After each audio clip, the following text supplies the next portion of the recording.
think I've done very little papering videos, but I either haven't had the right job to show or just completely forgot. So many ask about the corner and papering around a corner or into. Never paper around a corner. So I'm going to show you what to do. So there's two ways to do this. You can measure the width of this section and cut your paper.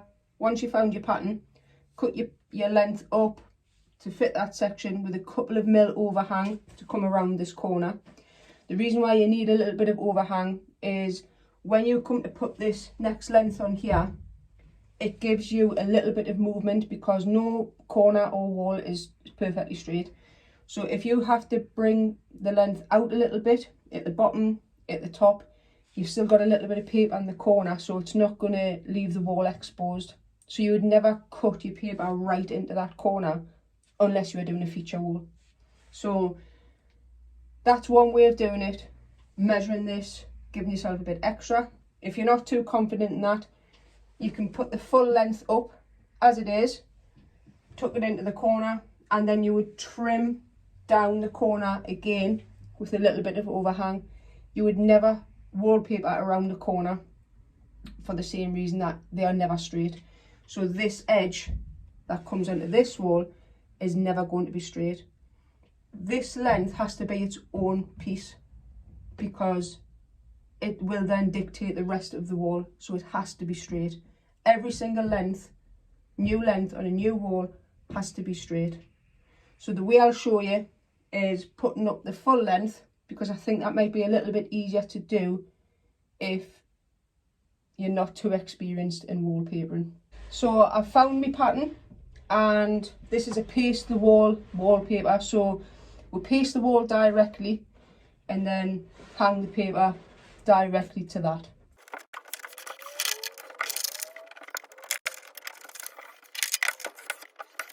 So we've got that in place.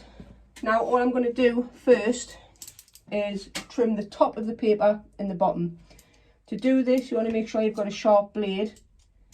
I use alpha blades and they are incredibly sharp, so do be careful.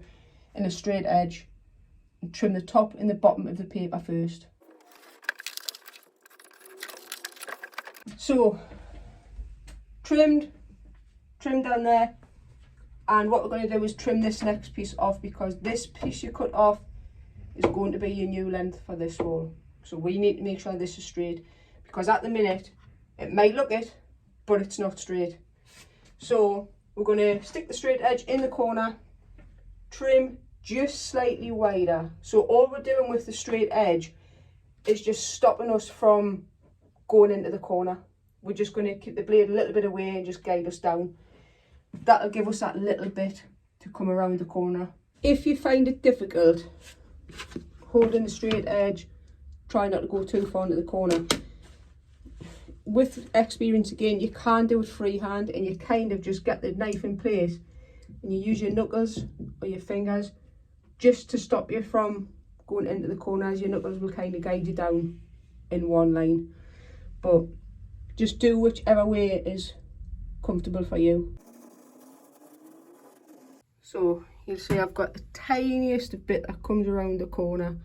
Now, as I was coming down this wall, I could feel how much the corner was running out. So you'll see it's slightly wider here. So all I was doing was staying the same distance away from my caulking board on my straight edge. But it does run out, so I could have a problem with this corner. But we do our best, because we just either way need to make sure that this length is straight. So pasted a new section and paste it slightly wider than what the paper will be, because when we come to put my next length up, we don't want to have to paint right up against the length of paper. So now all I'm going to do is the bit that I've cut, try and match it up the best I can with this pattern in the corner, but using the spirit level when I've got it in place, checking that the length is straight.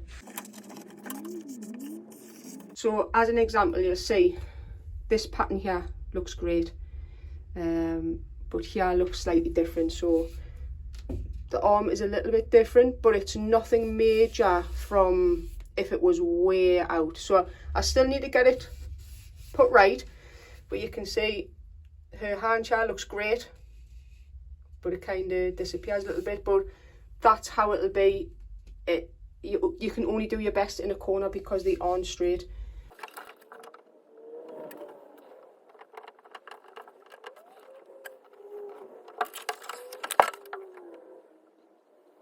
So what was happening there was it was in at the top, nice and straight, pattern looked great, but the bottom needs to come out.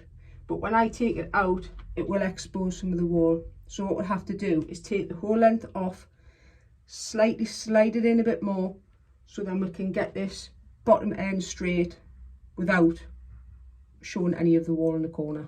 So what have we learned? That this corner is as straight as me. Not very. So we've got a little bit of overhang here. We're going to get the straight edge in there, get that cut. So you'll see there's a bit of overhang, but down here there isn't. So it's just where the wall, the corner comes out. But this edge is perfectly straight. So now I know the rest of the lengths on this wall are going to be straight. I've got nothing to worry about there. So that's the best I'm going to get in that corner without it looking too obvious. And then we're just going to get it trimmed, wiped down, and then we continue with the rest of the wall.